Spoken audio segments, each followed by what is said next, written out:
Saludos cordiales, como siempre tenemos la posibilidad de vincularnos a una serie de temas y hoy voy a agradecer la amabilidad que siempre nos dispensa la senadora Cecilia Requena, que ha accedido a nuestra invitación para acompañarnos y hablar de algo que altamente preocupante para nosotros, que no lo hacemos de ahora, lo hacemos de muchísimos, pero muchísimos años atrás, pero en este tiempo particular es el tema de los incendios. Así es que, senadora, muchísimas gracias, le agradezco la gentileza. No, por el contrario, es un gusto siempre estar aquí, gracias por la invitación. Un saludo cordial a toda la audiencia. A ver, yo quiero comenzar por que hagamos un resumen de cuentas históricamente. ¿Qué ha pasado? ¿Qué ha significado este contexto histórico y cómo podríamos hacer la sumatoria? Porque a partir de las que se las han dado en llamar las leyes incendiarias, ya hay una sumatoria. Porque pareciera que cada año nomás sumamos unas hectáreas y cuando comenzamos a ver el resultado es terriblemente preocupante y lapidario. Sí, quiero comenzar por hacer una dura crítica a aquellas autoridades que se atreven a decir, bueno, este año solo hemos quemado 3 millones de hectáreas, estamos mejorando de las 6 millones de 2019, pero por favor, son 9 en total. Eso. No es que las 6 millones de hectáreas han desaparecido como hectáreas quemadas, son hectáreas... Cuando hay un incendio forestal, no se recupera ese bosque en el tiempo no solo de nuestra vida. Probablemente tienen que pasar cientos de años, probablemente miles en algunos casos, para que se recupere lo que hubo. Entonces no es que llovió y se recuperó eso, por tanto hay que sumar, como usted bien decía, todo. Y ahora ya hay intentos de sumatoria, aunque también hay intentos de reducir, como usted ha visto, de falsear datos denunciados por organizaciones contra la ABT. Pero bueno, en todo caso yo he leído un dato de 20 millones de hectáreas quemadas ya, sí, entre, digamos, han hecho un cálculo, si no me equivoco, recuerdo 2019 la fecha, pero podría ser 2016. En todo caso es enorme el daño hecho porque, insisto, es una sumatoria, es como, sí, bueno, no es algo que se regenere. Si se regenerara, podríamos decir, ahora hemos rebalsado menos la olla. No es eso, es nada más bosque perdido irreversiblemente y se suma más y más hectáreas, sobre todo cuando se trata de bosque en pie. No todo es bosque en pie, también debo decir eso. Muchas de estas quemas son también pastizales y barbechos, pero hay mucho de bosque en pie. En 2019 fueron casi 2 millones de hectáreas. Ahora no tenemos claro el dato, pero son cientos de miles de hectáreas quemadas en un lugar, el más biodiverso del mundo entero. Nunca antes se había incendiado el Madidi. Es un bosque húmedo que se está comportando como bosque seco, dando cumplimiento, y con esto termino, a los peores escenarios de que el bosque húmedo se va a ir secando, la Amazonía se va a ir secando. Si es así, va a ir muriendo por sí misma, y ese es el peligro, porque entonces muere la fuente de nuestras aguas. Y a eso iba. Es decir, pareciera que contamos hectáreas, pero en realidad estamos hablando de verdaderos ecosistemas. Así es. Y esos ecosistemas, ¿qué importancia tienen en nuestra vida? Son absolutamente vitales. Lo que estamos perdiendo es irreemplazable y es vital y es irreversible. Todo eso es, si usted me pregunta como valor, inconmensurable, incalculable el valor. Porque habría que añadir el valor de las lluvias de aquí a 100 años. ¿Cuánto vale eso? Para no mencionar el valor, como usted bien decía, de toda la biodiversidad que hay, toda la economía del bosque que alimentaba a pueblos indígenas sin ningún problema. No tenían que ir al supermercado como nosotros. Ahí tenían la carne de monte y el pescado y frutos de bosque y demás. Tenían su chaco también, pero en pequeña escala, yuca, arroz, en fin, se podía vivir y tienen muy buena salud, y eso lo ha investigado en la Universidad Norteamericana, por ejemplo, con los chimane. Así que habría que sumar eso, habría que sumar los equilibrios ecológicos, habría que sumar el agua de este país, lo que eso implica no solo para el consumo, sino para la economía, porque sin agua no hay no solo alimentos, tampoco hay industria, tampoco hay ciudades funcionando. No hay hospitales funcionando, tampoco hay mucho de nuestra energía, un poco 40% depende de las hidroeléctricas. O sea, vaya sumando usted todo eso, y no en un año, de aquí a los siguientes años, porque estos ya son procesos que vamos a ver empeorar por el cambio climático en este siglo. Así que es invaluable, irreversible, indispensable. Ahora, vayamos al círculo perverso, porque muchas veces acudimos a miradas muy parciales de lo que realmente sucede. Escuché en algún medio de comunicación, colega, que se hablaba de cuánto de hectáreas se han deforestado para ampliar la frontera de coca, digo yo. No me imagino que toda esa cantidad vaya a coca, no. Pero hay un círculo perverso que invisibilizamos, porque probablemente los que incendian son identificables, pero tras de eso hay una cadena que desconocemos de intereses económicos y de otro tipo que están en funcionamiento.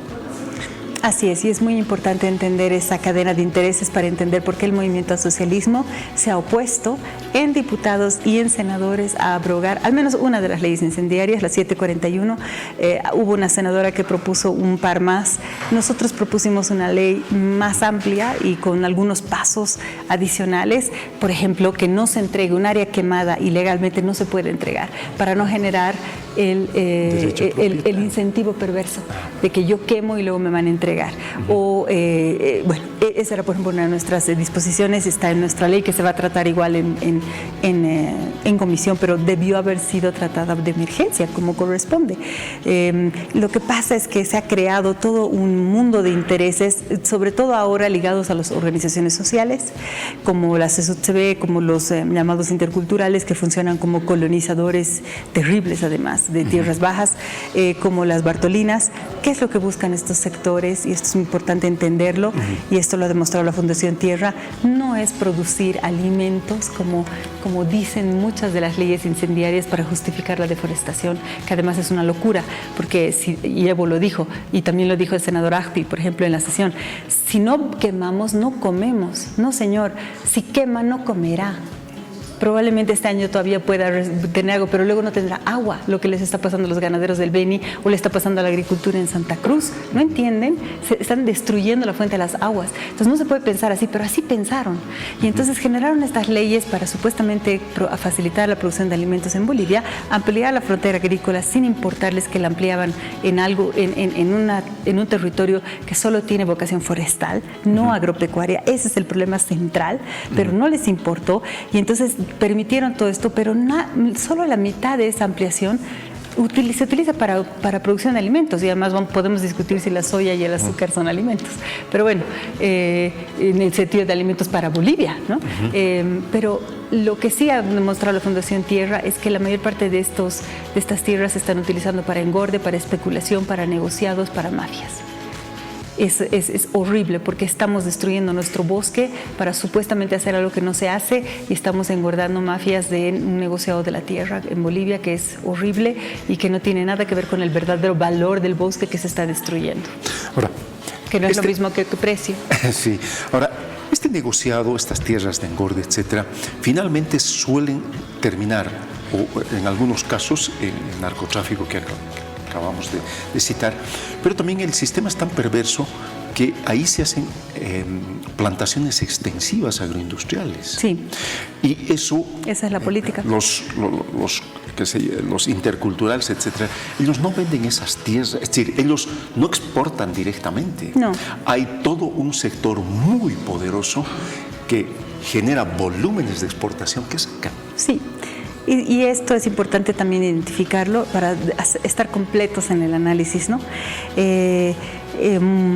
Efectivamente, durante el gobierno de Evo Morales se ha producido un fenómeno de acercamiento con las organizaciones más tradicionales de la agroindustria, por ejemplo, cruceña, y buena parte de las normas incendiarias han sido acordadas en la cumbre, por ejemplo, en una cumbre en 2015, lo recordaba Gonzalo Colque en un artículo, y ahí convergieron los intereses de la agroindustria tradicional, potente, exportadora, lo que también es una cosa buena para el país hasta cierto punto. Ahí podemos discutir discutir cuánto deberíamos apoyarnos en la soya, que es un commodity, yo ahí tengo mis peros, y muchos peros, y reconozco que ahí ha habido una economía que se ha generado y que ayuda mucho a Santa Cruz, aunque yo pienso que Santa Cruz debe transicionar hacia otra economía sostenible. Creo que esta economía de la soya no es sostenible precisamente por la deforestación, pero también por otros problemas como la subvención del diésel y las preferencias arancelarias, y que se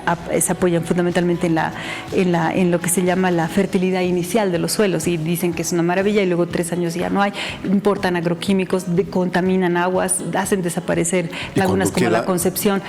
Ese sector tradicional exactamente se ha aliado con, por ejemplo, ANAPO, que representa a los más pequeños y medianos. Entonces, como usted dice, son cadenas más complejas que por supuesto terminan normalmente reforzando los sectores de poder económico ya existentes. No hay problema con sectores económicos mientras sean, según en mi opinión, legales y verdaderamente respondiendo a los intereses del país.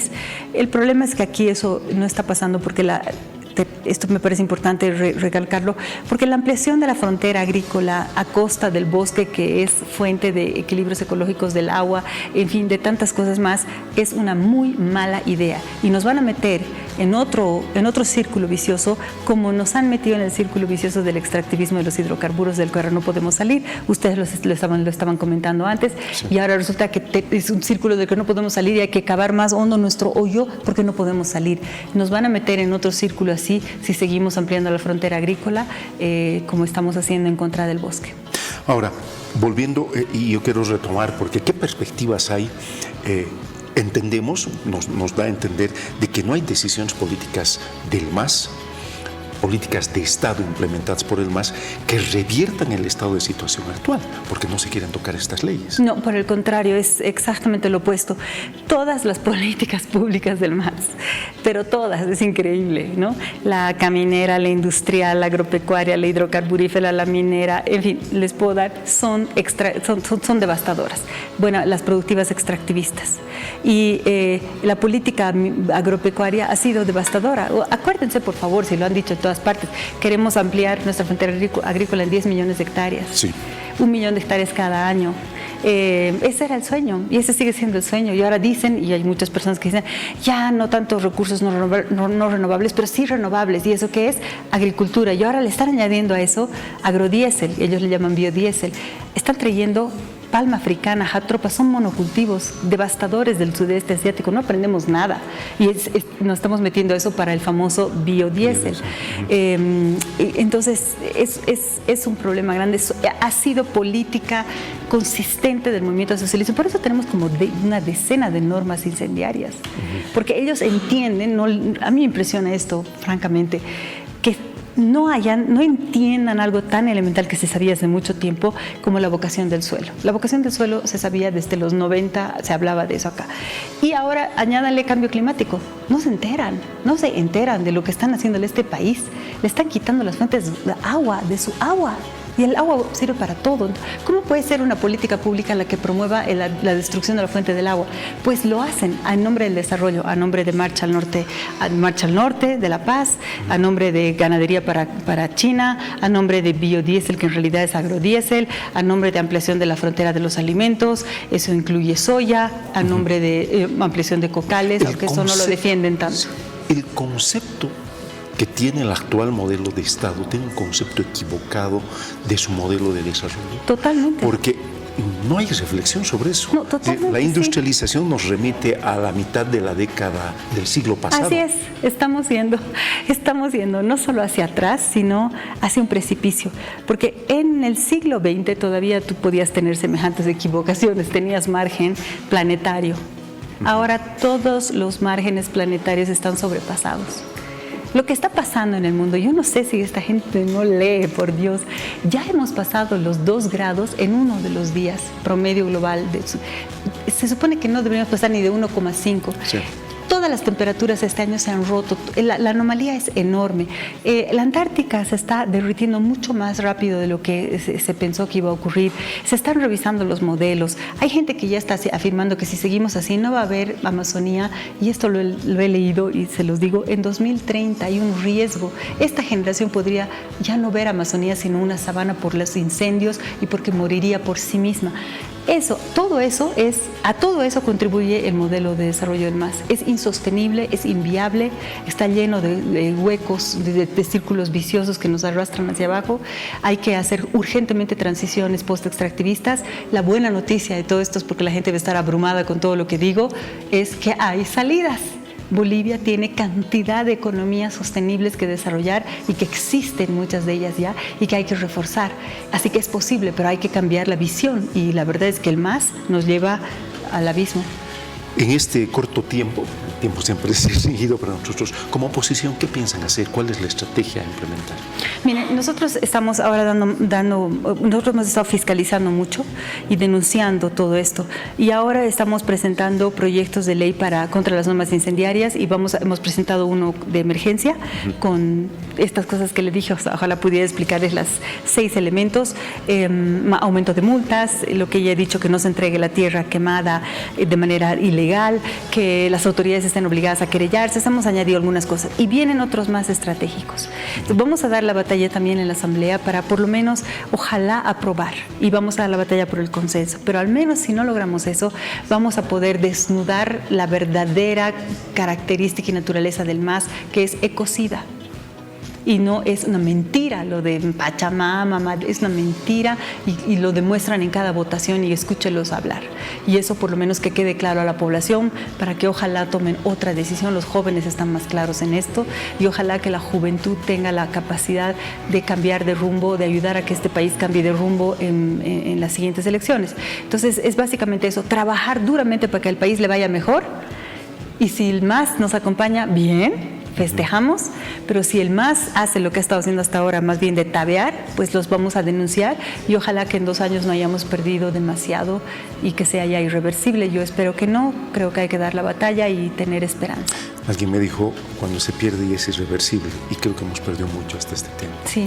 Senadora, le agradezco infinitamente, es muy gratificante hablar con personas, políticos que llevan adelante estas tareas de denuncia, porque como medio de comunicación, por lo menos Televisión Universitaria, es una larga data que estamos trabajando en este tema del cambio climático. Así es. Entonces, le agradecemos. Usted sabe que la vamos a invitar cotidianamente, en este caso para hablar de las propuestas que ustedes tienen. Sí, me encantaría decirle a la gente que no he nombrado mencionaré 3 ejemplos para que no crean que estoy la almendra, el turismo, el azaí, el cacao, para mencionar los de tierras bajas, y cantidad de cosas más. No saben todo lo que tenemos como potencialidad post-extractivista, y son realidades ya investigadas. Así que bueno, algún otro día podemos hablar de eso. Hay esperanza, hay que dar la batalla. Muchísimas gracias. Con todo gusto. La senadora Cecilia Requena acompañándonos en esta noche para hablar de este tema que ha sido preocupante. Bueno, han llegado las lluvias, de alguna manera las lluvias han ayudado a sofocar estos incendios, pero los daños que se han hecho son daños en muchos casos irreversibles.